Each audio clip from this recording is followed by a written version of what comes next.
各位朋友们，大家好，欢迎来到我的频道。今天给大家分享一下关于职业资格证书挂靠或者兼职的一个话题。今天的这个话题呢，还是以这种闲聊的形式进行，因为我这个人呢，在拍视频其实不喜欢提前打稿的。其实很多 UP 主的话，我们看他们讲话特别流畅，他们其实都有提前准备好稿，在录视频的时候直接念都可以了。虽然我们看不到稿，其实是在念。这种现场发挥又不提前打稿的这种形式啊，可能会在讲话的时候可能会出现这种不流畅或者卡顿忘词的这种，还请各位谅解一下。如果你想考取职业资格证书的话，我感觉本期的视频还是非常适合你的，因为我讲的呢基本上比较重要，并且我感觉自己也有一定的话语权。为什么呢？因为我从上学的时候开始，我基本上就很喜欢学习，并且不停的考证。上学的时候基本上就是逢正必考，只要听说过的能考的，我都会去考。然后毕业工作之后呢，也是积极的评一些职称，然后考取了很多这种呃本专业内或者是跨专业的一些职业资格证书。这些证书呢，有含金量高的，也有含金量低的。大大小小的话，我估计会有40本左右。请大家不要怀疑，真的会有这么多证书。到现在呢，我已经把这个国有企业的工作已经辞职了。辞了以后，然后就想走这个被动收入项目，实现财富自由的这条路。之前的话我也有拍过视频给大家去讲过我为什么要走这条路，在这儿呢我也就不先多啰嗦了。今天咱们重点来讲这个职业资格证书。职业资格证书呢，然后我主要想从几个方面来给大家讲啊。第一个就是要不要考，然后第二个呢就是证书一些挂靠的时候或者兼职的时候出现的一些坑。第三呢就是这个职业资格证书的它到底能不能实现财富自由，有没有这种被动收入的一个特征。主要是想从这几个方面来讲。讲的时候可能就是每个问题的话，它的界限并不是太清晰。为什么呢？因为有时候呢，你比如说吧，被动收入，其实就是我们考证的一个目的，对吧？然后一些坑呢，还是我们要不要考的一些原因。其实他们的话，它这个几个问题的话，他们这个都是交织相互联系的，所以在这儿呢，在讲的时候，我不会说特别的把它们来分开来。在讲之前呢，请允许我先打一个小广告。我的频道呢是专门讲被动收入项目实现财富自由的。如果大家对这方面比较感兴趣的话，请点赞并订阅。制作视频不易，如果这期视频有帮助到大家的话，也请点赞并订阅。你们的支持是我坚持下去的一个动力，谢谢大家。首先，我给大家先解决第一个问题，就是证书要不要考。这要不要考呢？主要是个人的一个自身原因，然后再加上一些客观的原因。主观原因是什么呢？我们考取证书的一个目的。如果大家存在这几种情况，就是比如说我们的工作是国有企业或者是事业单位或者是公务员体制内的一些工作，那建议大家不要考一些自己本专业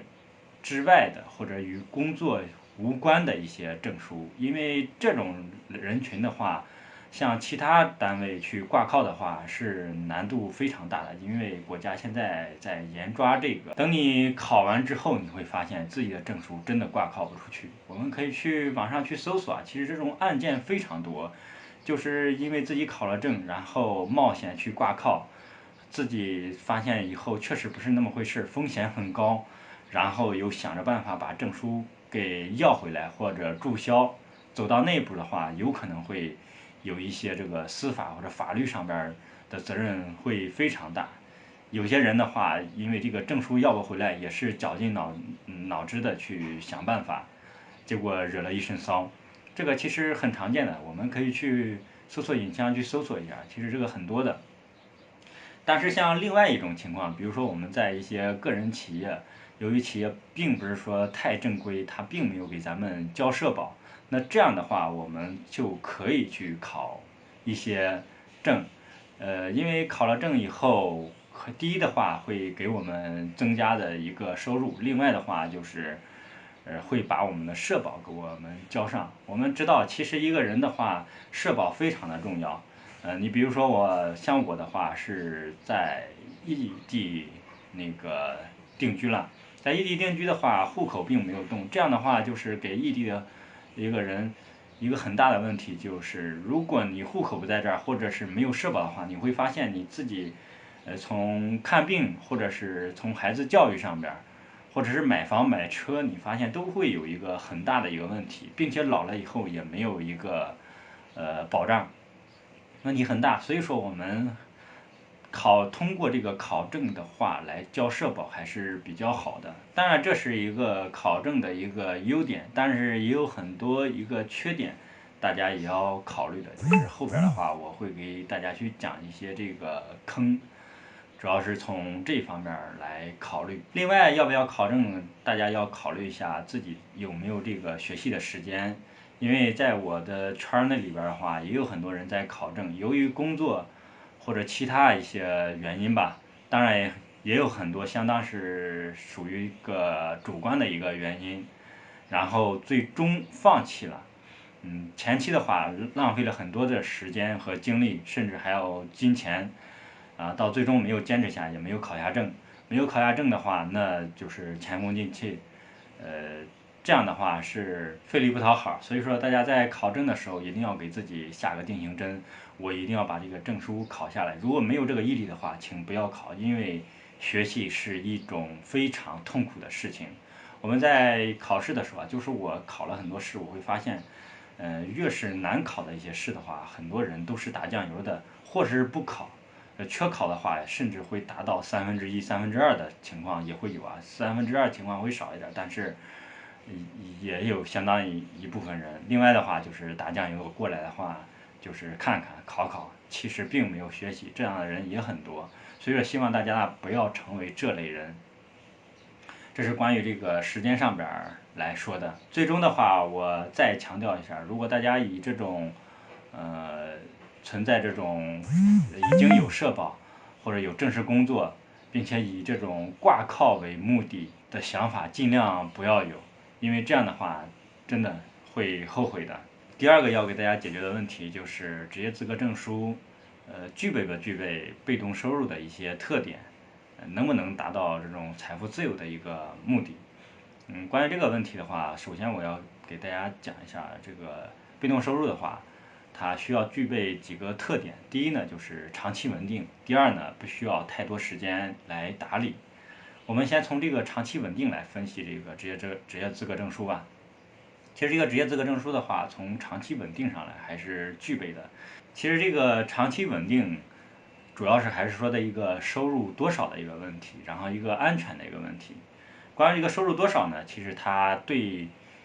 受这个国家政策的一个影响还是比较大的，基本上就是没多有少这种情况。如果你的证书比较好的话，就是含金量比较高的话，那是比较相当稳定的。因为现在还是科技兴国，国家还是比较重视这种技术性的人才的。但是现在的话，判断的一个标准的话，证书还是很有利的一个评价的一个标准，并且可能会在长时间不会去做太大的改变。关于这个政策可能会影响到你的证书，如果影响到的话，可能收入上会有一个减少。不过，其实我们在做任何投资都知道，这个价格的一个起伏，都是正常的，所以说这个的话不用太在意。所以说这个从这个长期稳定来说，职业资格证书还是具备这个特点的。然后再说第二个，就是职业资格证书它具备这个不需要长时间打理这种特点。因为职业资格证书的话，一旦我们挂靠或者兼职到某个企业的话，基本上不需要太多的时间来打理它，因为我们目的就是第二呢，就是职业资格证书，它是具备这种不需要太多时间去打理的一个特征的。这个的话，其实我也不用多说了，因为咱去跟企业签合同的时候，已经表达出来这种意思啊。其实企业他们也是明白的，基本上的话，最多他会让你偶尔会有一个出场，并且还会给你报销来回路费或者有出场费，这是都有的。所以说这个的话，并不会增加我们的一个负担。所以说它是具备这个被动收入第二个特征的。如果从这个被动收入这一块儿来说，职业资格证书我还是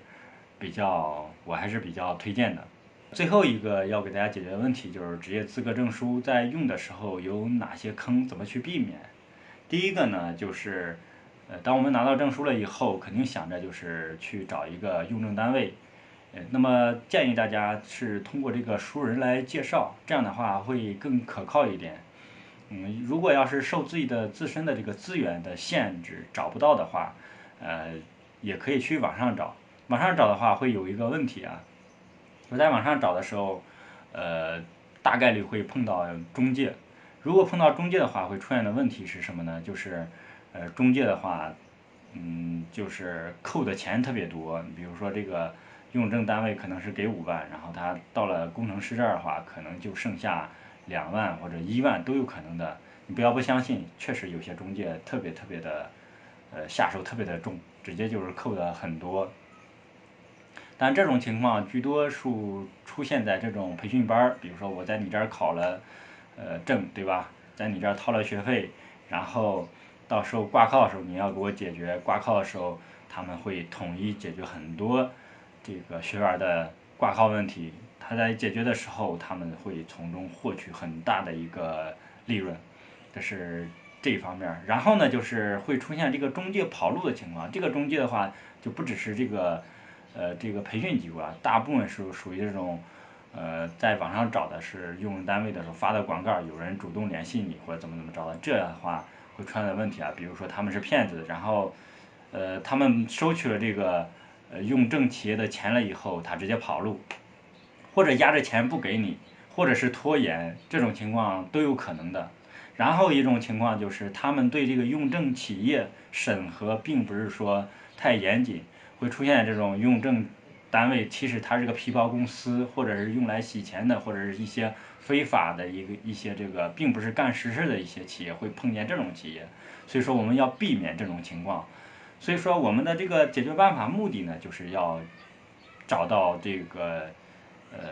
直接联系上这个用证企业，我们可以去他这个人事单位去看看他们的规模，然后再去这个政府的一些这个机关单位的一些网站，他们是提供这种服务的，查查这个企业是注册多长时间了，注册资本是多少，然后了解一下这个企业到底有没有在做一些实事儿，包括这个搜索引擎也是可以搜索的，比如说他们签立哪些项目，对吧？是都可以去查的，这是这一方面。第二个这个坑呢，就是我们在跟这个用证企业在签订这个合同的时候，一般用词儿的话都是用兼职，但是我想，说的话，就是因为这个兼职这个词儿的话，大家都知道，但是我想给大家说的时候，大家在无论是通过微信还是其他的这种方式，一定不要提挂靠这一个词儿。如果用挂靠这个词的话，你会后悔的，因为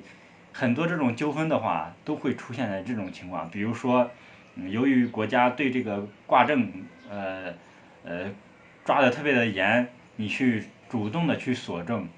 或者是由于这个用证单位他这个不想给你证了，你想把证书拿回来，然后引起了纠纷，最后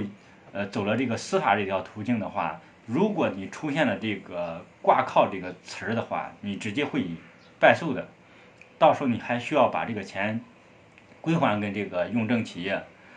很有可能会出现这种情况。所以说大家在用词的时候一定不要用这个挂靠这件词儿。然后就是第三个呢，就是大家在给他们签订合同的时候，尽量的说我可以出勤的。当然这个出勤的话是偶尔的，不是说咱不是说全职去做这件工作了，就是说我是可以抽出来时间，偶尔去参加这个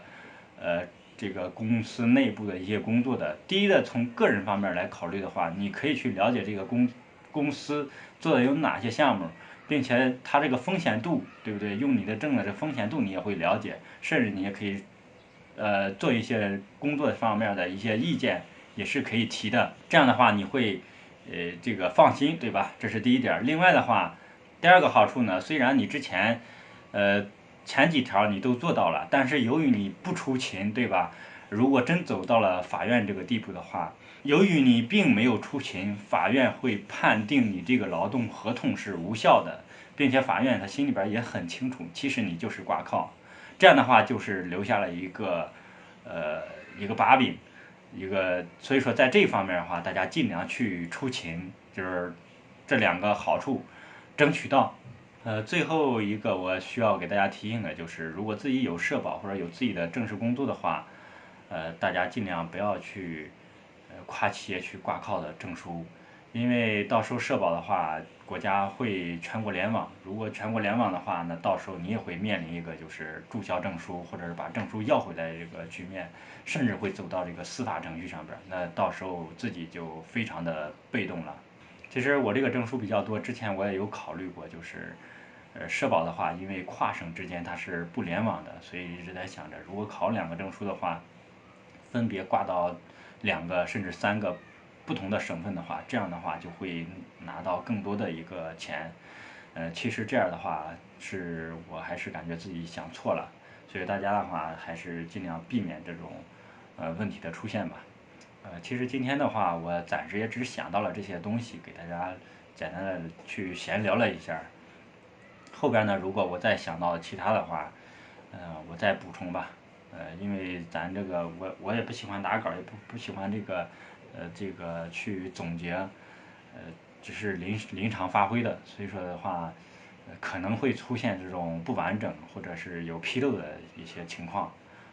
第一呢，就是请大家谅解；第二呢，我就是后期的话想到的话，会给大家去再录一期，去一个补充的一个内容。为了防止走丢呢，希望大家能够点赞并订阅，持续的关注我，谢谢大家。